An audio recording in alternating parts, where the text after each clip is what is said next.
Well, happy Tuesday, friends. My name is Jordan Minnick Keysbo, and I'm the pastor here at Vermilion First United Methodist Church. And we're so glad you're taking a few minutes, whether it's live with us now or whether you're watching this later, to reflect on what we talked about last Sunday and then to look ahead at what's happening around the church this week. So we're doing this every week in a segment we're calling Talkback Tuesday. It's been a fun chance just to think about what we've been talking about and to carry that conversation from Sunday on into the week. And then also just to chat about what's going on around the church. I need to apologize in advance. I'm a little bit red. We've been making some changes around the church. I moved the tech booth this morning from up in the balcony down to the floor, so it's more accessible if we run into tech issues.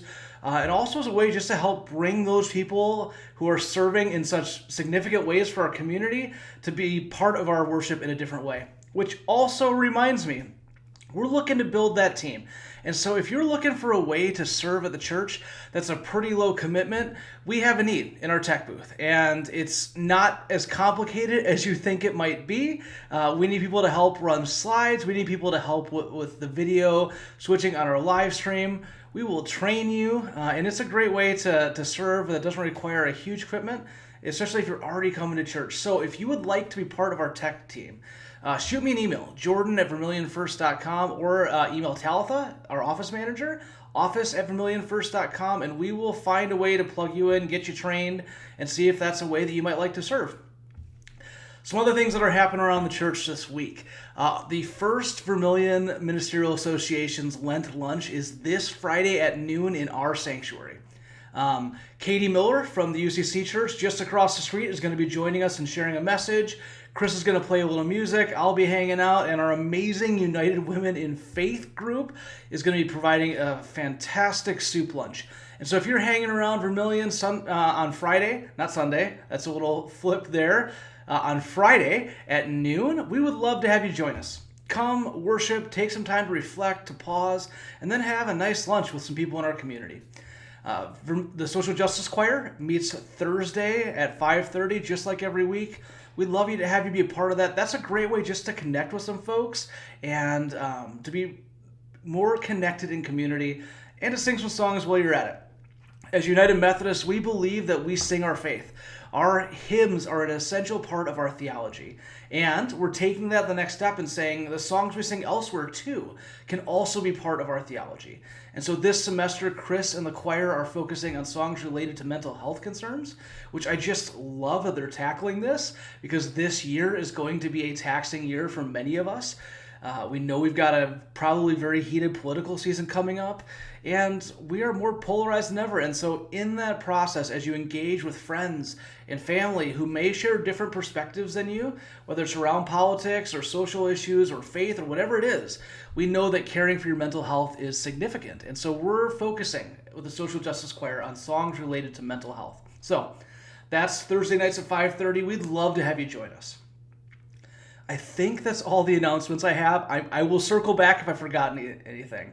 So that's kind of what's happening around the church. We'd love to have you be part of everything that's happening. And then, as always, Sunday at 4 o'clock. This Sunday, we do have a guest preacher.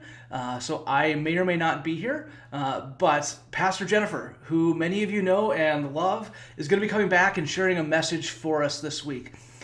Going to continue on in our series on Multiplying Love by Paul Chilcote. And so she's going to come and facilitate a conversation and just connect again. So we're excited to have her coming back and visiting this Sunday. But before we go too much further, let's take a look back. So this past Sunday, we dealt with chapter 3 from Chilcote's book, and it's titled Why We Need to Embrace Unity. And Reverend Joel Winkler, who is a district superintendent over the Northwest Dakotas, the Dakotas Conference, shared a message with us. And I thought Joel had a great message. Although, if you're with us Sunday, and if you weren't with us, I'd encourage you to go back and watch that video.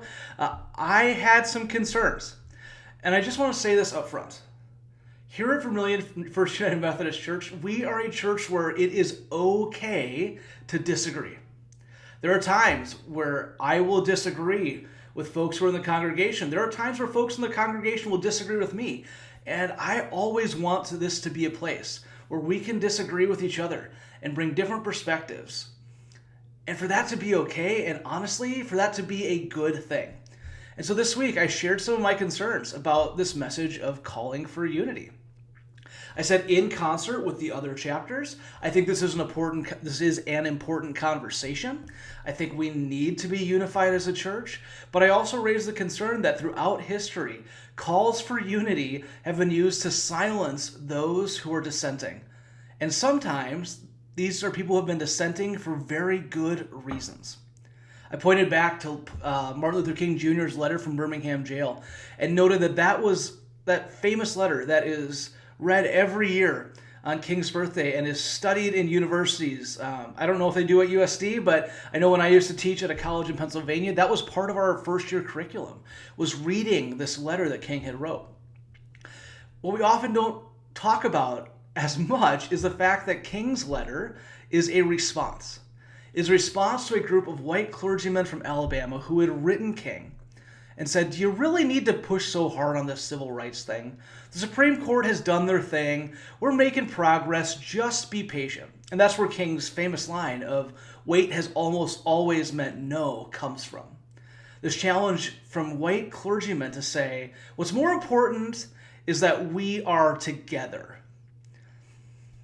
I'm not sure that's the case, and I don't think history has been kind to those clergymen. And so I wanted to raise this point as we talk about this idea of unity, which I do think is important. I think it's important that we as a church and we as a conference and we as a broader United Methodist Church out in the world are on the same page. But I think it's really important that we have a discussion about what it is that we're unified around. And so I shared that for me, justice. If you've been around us at all, you know that justice is a huge concern for me. And so for me, it is super important that we be unified, but we be unified around justice, around caring for the widows and orphans, and refusing to let the world corrupt us, as James writes in one of my favorite passages of Scripture. And I challenge those who are with us, and I would challenge whoever's watching this now, what are you seeking unity around? Because the causes that we put at our center, at our core, tell a lot about us.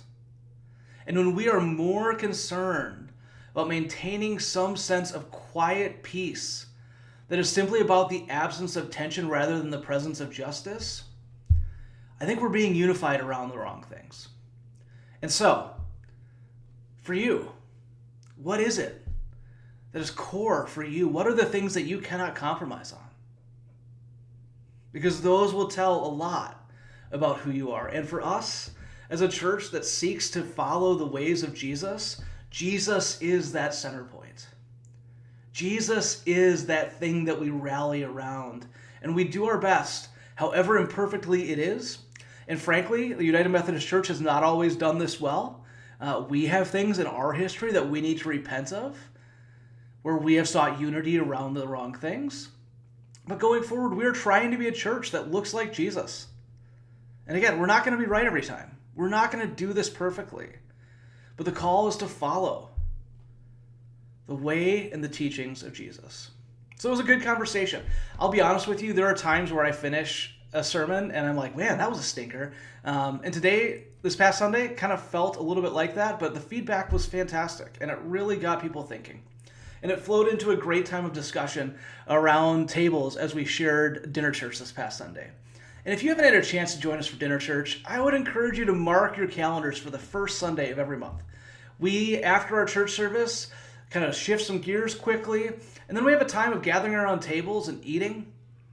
In many ways, this is communion in the first century mode of sharing tables and being together and having conversations that continue from what started in church and seek to apply how we live this out in our unique context. So, first Sundays of the month, join us, 5 o'clock. You don't even have to come to church. Just show up for the meal at 5:15ish, and we would love to have you. So, looking ahead, Sunday, Pastor Jennifer is going to be with us. We're going to have another short reflection. This week, it is from Reverend Michelle Hargrave, who is the district superintendent over the River Valley District in our Minnesota conference. So our friends just across the border over there, Reverend Hargrave is going to be sharing a message talking about the peaceable reign of Christ. And so we'd love to have you join us. 4 o'clock in person or online anytime after that, because all of our sermons stay live. All of our worship services stay live. We'd invite you to come and join us in this conversation about what we think it could look like to be United Methodist going forward, and how we can continue and reinvent ways of living out our call to make disciples of Jesus Christ for the transformation of the world. Thank you, and we hope to see you Sunday.